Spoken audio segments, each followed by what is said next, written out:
Dear sisters, I want my identity to be kept anonymous.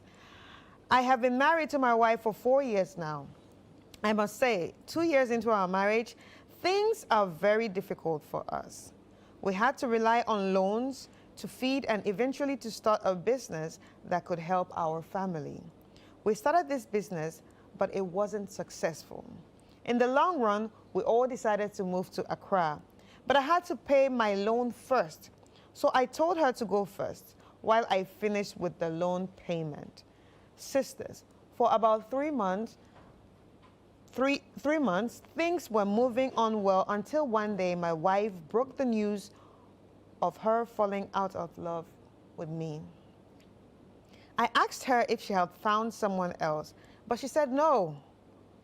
She said she is no longer feeling the way she felt, and that she has been trying to bring the love back, but it's not working. Sisters, I really love my wife. What can I do to make her love me again? I need your advice. You can't do anything. She's gone. You can't do anything about it. And then, no, and then she's also saying that she's trying to bring the love. How can you try and bring, some things? I don't, if you see one thing. Well, that's a very harsh statement. You can't actually bring it back. Yes, if you have therapy, people have gone through things like that and had therapy. Yes, but counseling. you cannot break it down that easily, like, and make a blanket statement. I want to bring the love. Love is a verb, right? It's something that you express. That's what it is. So it's either there or it's not there. And sometimes when you like somebody, they are for certain reasons, whether we like it or not. There are certain things that you are with somebody for. You see? You understand? So that's why I'm saying that you cannot, it's not something you just, it's one basket, we put in the next basket, it's not, it's not like, it's not easy like that. You Breathe see, in, breathe out. you say? Breathe in and breathe out. I'm thinking that she went into the relationship or marriage for certain things that is not happening anymore. Because the guys talked about all the things they were going through financially and things. Some people are not built for certain things. They can't handle certain things based on how they grew up or how they were raised or even them. I always talk about pain threshold. There's always a limit to what somebody can take. Some people are just like that. Little things just break them. Somebody has maybe a stronger resilience. So with them, yes, some people can handle a lot of things and some cannot. And some too are also willing to say, okay, this is how, I wasn't expecting this, but this is how it's going. But maybe I like this person. I like being with this person. So, let's still, find a way to adjust or take some things out, because relationships, I always say, is always about evolvement. As a person, once you evolve as a person, physically, mentally, it affects the relationship as well. So your relationship is never stagnant. It shouldn't be. There has to be progress. So people enter relationships, they don't have an open mind. It's always about I'm with this person because of her color. I'm with this person because of their job, or I'm with this person because of maybe something else. So they stick to that alone and expect that that's how it should be throughout. But you should realize that there should be progress. So be open-minded. If you start a certain way and you realize that that's not how it's going, once you like the person and you found somebody that you think you can work with in certain areas, you should be able to find a way to adjust. But from what she's saying, maybe from what the guy said, maybe the lady is not somebody who maybe she didn't even love him in the first place. Do you understand? That's what I'm thinking. But you cannot just switch out of how she says she's falling out of love. You can say maybe, I don't want to be in the situation we are in anymore. But when you say you're out, then maybe you never loved him in the first place. That's what I think. Olivia? Yeah, that's what I think. Going back to the story, right? did he say something about the fact that he asked her to go, Yeah. and then so he's Go there, ahead of me. go ahead of me. Life cycles of marriage, for better, for worse. You find some people in the beginning, everything is rosy. In the middle, things go really crazy, but it picks up again. And there's stages, or some people, they start off really well, and then they continue really well. It depends on the foundation of everybody's marriage. When things get tough, right, he had good intentions. She is now, at least from what I'm deducing, right, she has now had the opportunity to live alone. She's now working on her own. She's now making her own money. Things are going on okay for her. That's for 3 months. Just for 3 months or so. She's sitting down, she's probably thinking to herself, I think I can do, there's a movie, I can do bad by myself, or I can do, she can do well on her own. And now a woman who has opportunity to thrive, she's probably looking good. No responsibility. He didn't mention kids, so I don't know whether they have kids, they don't have kids. No, they didn't mention. He didn't mention kids. But she's realizing that her life seems to be progressing in just 3 months. And this guy is not in her life, and therefore things are going okay. She's probably looking good. She's using her money to buy some lipstick, look good, some shoes, looking good. She's getting attention. From who? From other people. She's more independent. You cannot convince me, and I do stand to be corrected, that she's not getting glances, or she's not getting people ask her, hey, some other guys ask her. If she's beautiful, If she's you will beautiful, get glances. yes, she'll Even get if Even when glances. you're staying with your Yes, husband, you can still get glances. That's Exactly. And Yeah, now please. you are alone, away from your husband, though. So certain thoughts are coming into her head. Now this guy, you're a good guy, genuinely. Unfortunately, things didn't go well for you, and you're coming from a good space.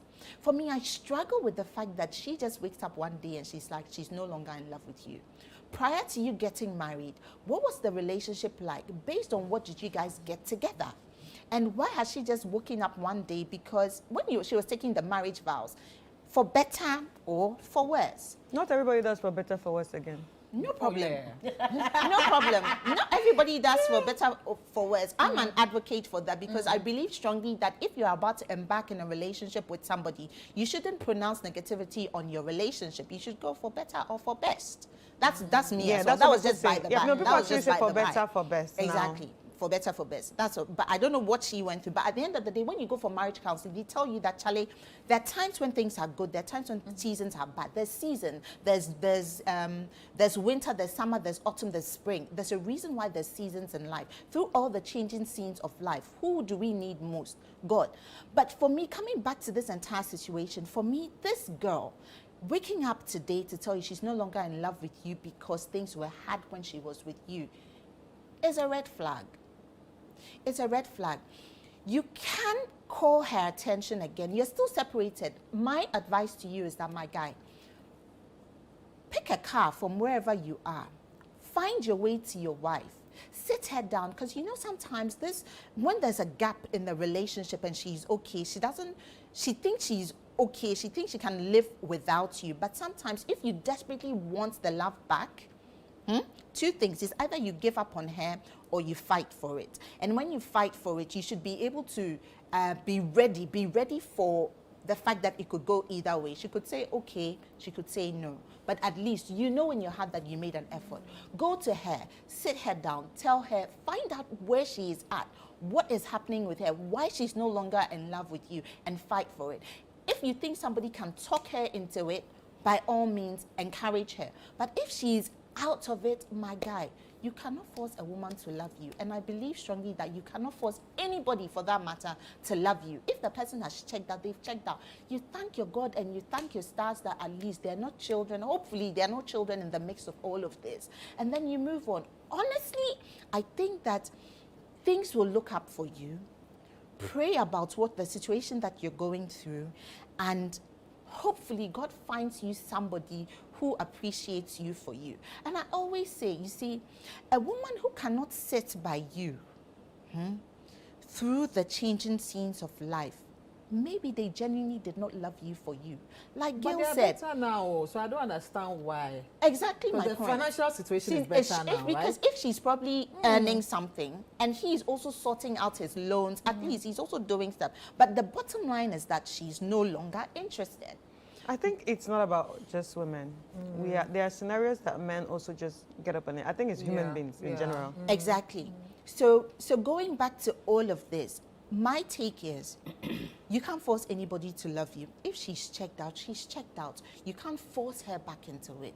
I think that it's a blessing in disguise. You probably were never meant to be. Find somebody who loves you when you have a broken foot today, when you've lost a limb tomorrow. Find somebody who loves you no matter what. But that's the thing. That's the tricky thing. You can never know. You can never know, but so are you going to force her to be No. with you? No. But you can never know. That's But true. you can never know. But at the end of the day, sort out your life. You know, sometimes when some people get married, it's all from a what do you call it, spiritual perspective, from an attacks perspective. If you know, you know. There's sometimes when people, because there's beauty in unity, and that's the reason why when you get married, before you get married, you should fast, you should pray. During your wedding day, you should pray about it.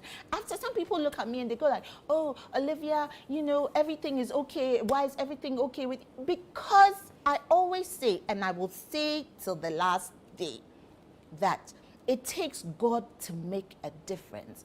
It takes God in your marriage, the person that you're marrying to, you yourself, the fasting, the praying, the waking up in the middle of the night, the praying over your children, praying over your family, because it is warfare. It does not come cheap. The enemy does not like marriages to stay together, because when marriages stay together, children are together, the environment, the community thrives, because you realize that a lot of broken homes, the kids, most of them end up wayward.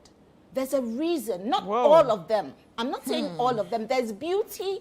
I'm not saying Maybe all you of should them. breathe as well as. No. I'm not saying. I'm not saying all of them. I'm not saying all of them. But research has shown that usually when you have a family that's together, it helps the kids. A family that aren't together messes up the kids most of the time.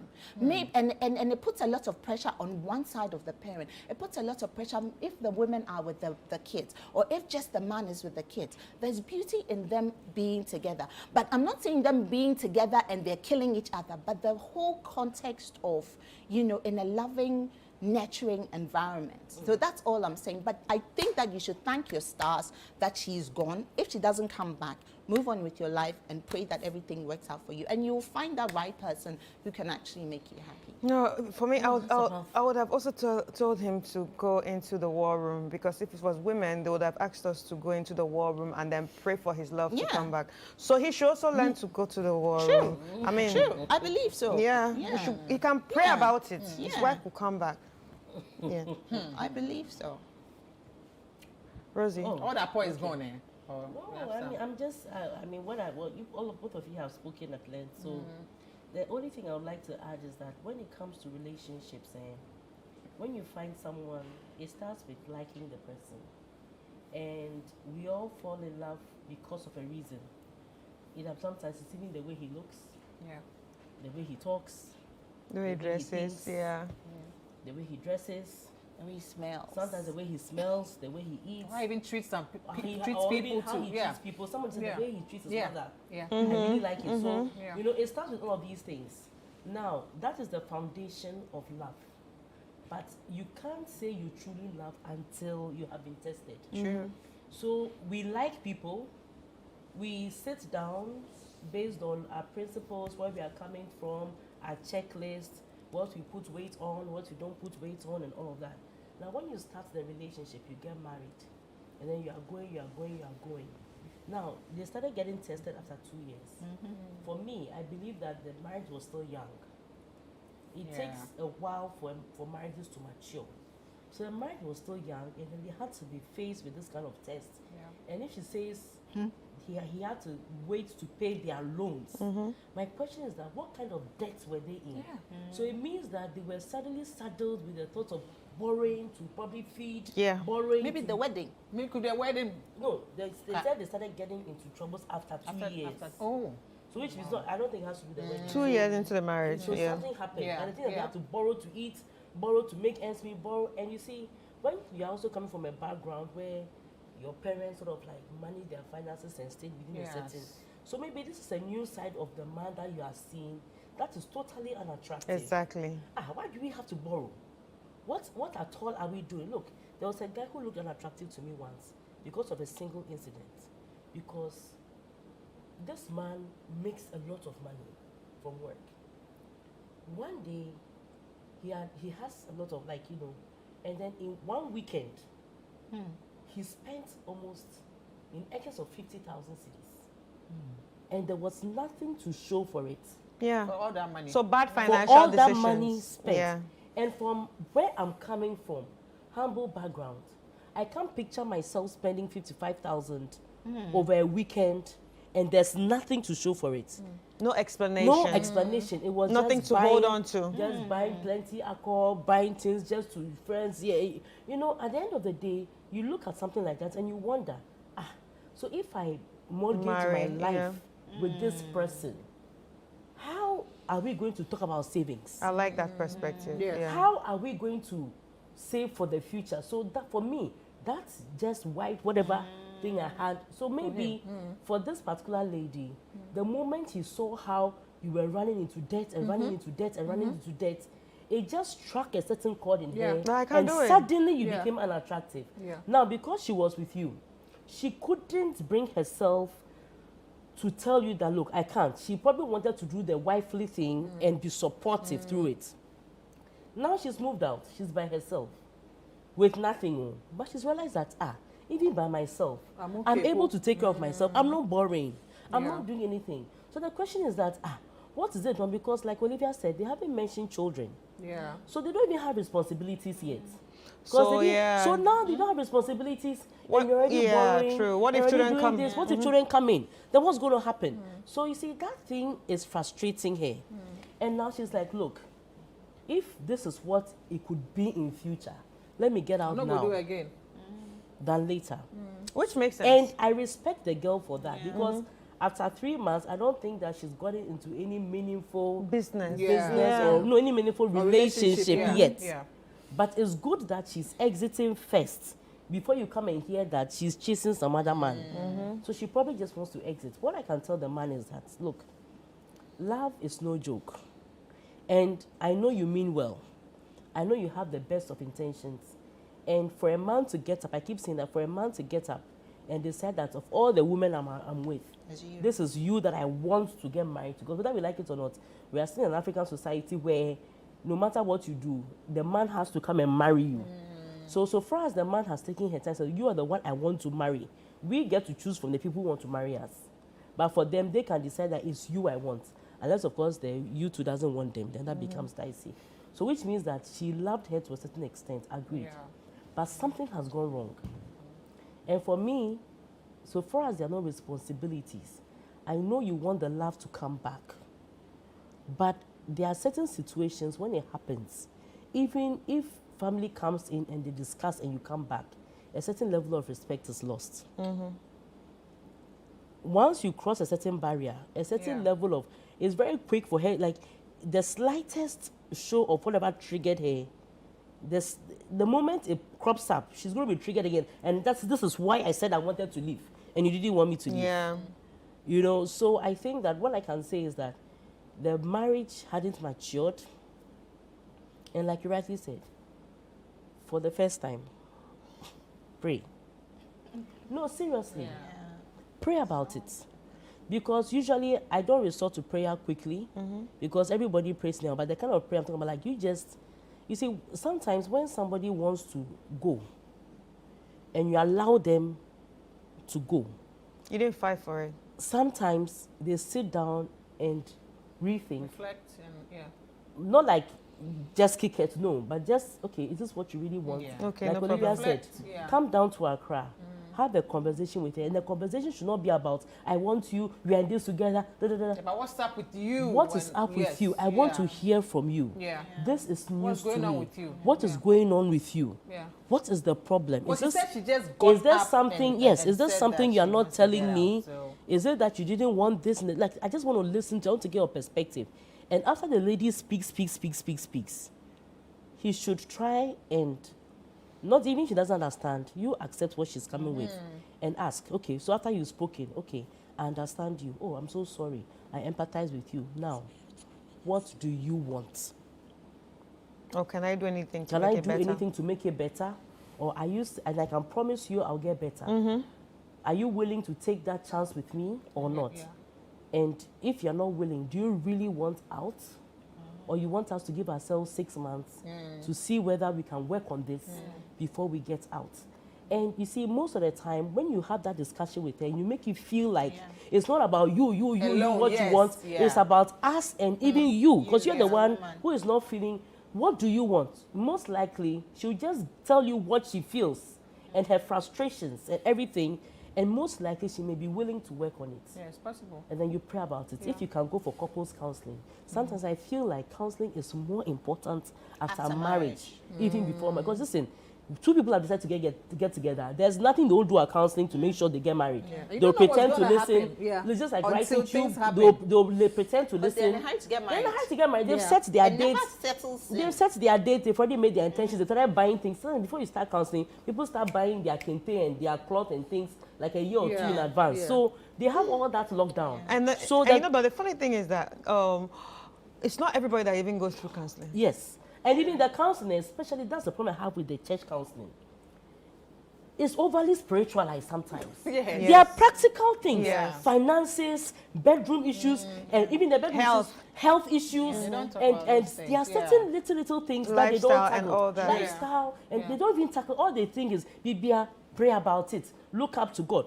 How do you physically pray and look to? You see, there should be a practicality to what you teach in the counseling. As well, So I yeah. think that in as much as the church counselors are available for marriage counseling, they have to blend it with psychology, Real life, modern real counseling, life. It's the real, 21st like century, how to deal with your finances. You know, when certain things crop up, bedroom, this thing. Yeah. If the Most woman men is don't complaining even know that, what to if do the woman is after. complaining that you are bedding me with so much sex, and then the man is also saying you're not giving me enough of it, and this one, all those things they have to. But they go like, oh, you're Pray bad. about it. No, they'll tell you that So you're a receive, woman. yeah. Once the man has married you, when the man wants it, Whatever he wants, give it to him. That's And those are the kind of teachings Yeah. I hear from people who have gone for marriage counseling from churches. Be look into the Bible. Bible says be submissive. Bema make it be what are you mate? Bema so love the church, love your wife as Christ loved Love the the church. church. Now the interpretation of that love, what it means. You see, some men even feel like the show of love is sex. yeah. Or the But show all of life is I provide Provide, everything he's for a the house and provider, then that's yes. it. Yes, so for Financial instance, when the provider. man even offends you and wants to apologize, they apologize with sex. Yes. Yeah. And once yeah. the sex has been had, And it that's means it. that let's not talk about we've settled this, Then now we we are moved on. okay. But But nothing has all of been those solved. things, Yes. it hasn't been Yeah. solved. It's just waiting to crop up another day. So sometimes I feel like if counseling is had properly and deeply and comprehensively, some of these things will be tackled. Then that being said, because it's two human beings from two different backgrounds, blah, blah, blah, we can't be certain of what the future is. true. So Yeah. sometimes postmarital counseling is important Yeah. because As and now, when things are happening, you can then still, you now go yeah. and see the Yeah. counselors and then they will deal with it Yeah, for you. yeah. So what I'll tell you, look, 2 years is young. So you've not really gotten Bonded, to your yeah. equilibrium state yet. So I will suggest, after the talking and everything, I will suggest postmarital counseling to both of you. And hopefully things may get better. Ladies, thank you so much. This has been a wonderful conversation. Yes. Thank you so much for being part of the episode. thanks And too. I'm sure those that actually sent in their letters are watching. And I hope they pick out something from everything everyone said. Let's take a quick break. And when we come back, I will be sharing my final thoughts. Welcome back. If you're just joining us, this is Sister. And unfortunately, we're almost at the end of the show. But before we go, I would like to share my final thoughts on the 2 letters that were sent to us by you. All right, so my final thoughts on the first letter. The lady who liked married men and is wondering, what should she do? Well, I would say you probably need to talk to someone. If you can afford therapy, I think you need to probably talk to a therapist and check out where all this is stemming from. Because most of the time, people that act like this is either their background, what they grew up seeing, what they grew up hearing, and the kind of influence they had as kids. Or it could just be an attachment issue of, something you saw probably in the relationship of your parents or one of your parents and stuff like that. But anyway, apart from that, it's also nice to realize that you are actually thinking about it, that you're actually thinking, okay, you know what, this is not actually normal. So the fact that you can think about it and share with us, you probably need someone to talk to and work on yourself. Working on yourself is also about, it's all about being intentional about, the kind of people you speak to from now on, the kind of men that you want to date from now on, and you should be very open-minded. You had a closed mind about, single men, but now you should try to be open-minded and also realize that there can be, the kind of single men that you like out there. If you saw confidence in married men, realize that there can be confidence in single men. If you saw safety in married men, realize that there can also be safety in single people too. So it's about also being intentional. So make up your mind to say, I want to be intentional about trying to date single men and being open-minded about it. I would not dispute the fact that it's also important to pray about it. So if you're a Christian, you need to actually pray about it. Or if you are just a believer in religion, pray about it, and I guess then everything will be fine. But most importantly, if it's something you grew up seeing, then you need therapy or counseling. And the second one about marriage crumbling after 2 years of the marriage because of financial things changing, and the young man is asking us what he should do. Well, after everything the sisters have said, I think I'm going to side on the side of I'm going to side with Rosie. I'm going to side with Rosie because sometimes we are overly judgmental when a woman says, you know what, I want to leave you because things are not how they used to be. Everybody just thinks that it's because things are not rosy like it used to be. Now she wants to leave, she wants to that. But nobody's thinking, how did we get here? Like Rosie said, 2 years into the marriage, you are paying loans. Maybe you are living frivolously. Maybe you are not good with money. And she's probably thinking, what if we have kids? How is this going to be like? Like, can I be with this person? Can this person really take care of me? Maybe she has even complained about frivolous spending or the way money is managed, and you did nothing about it. And maybe now she wants out because of that. Or maybe something that you do that you are not working on.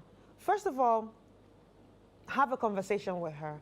Have a conversation with her and ask her where this is coming from. Understand where it's coming from. And while understanding where it's coming from, don't make it about you. Because the minute you start to make it about you, I want us together, I want this, I want that, then you are forgetting her own needs. Let's try and meet her own needs first. If it's something that can be met by you saying, I will do better, we will work towards it, I will change, then I think it's possible to get her back. But if you decide to make it just about you, then I'm sorry, she's gone. Because when a woman is gone, she's gone, really. But if it's something that you are certain that you want to work towards, you want to understand where she's coming from, then you have to fight. And fighting means understanding her, talking about it, seeking counseling, seeking advice from older people and all that. But if it doesn't work out, it's just one of those things. The marriage is 2 years old, and it's just maybe one of those unfortunate things that will happen. But anyway, I'm going to keep my fingers crossed for you, and I'll go keep praying for you to, let it work for you. But thank you for sending in your letters, ladies and gentlemen. If you want to be part of the show by sending in your letters, send it via sisterislive@gmail.com. And a very big thank you to our sponsors, Cindy Rice and Kivo Pepper. And also, you can actually send in your messages via the WhatsApp number 020-344-7033. 020-344-7033. Thank you once more for joining us. My name is Chris Carter. See you next week.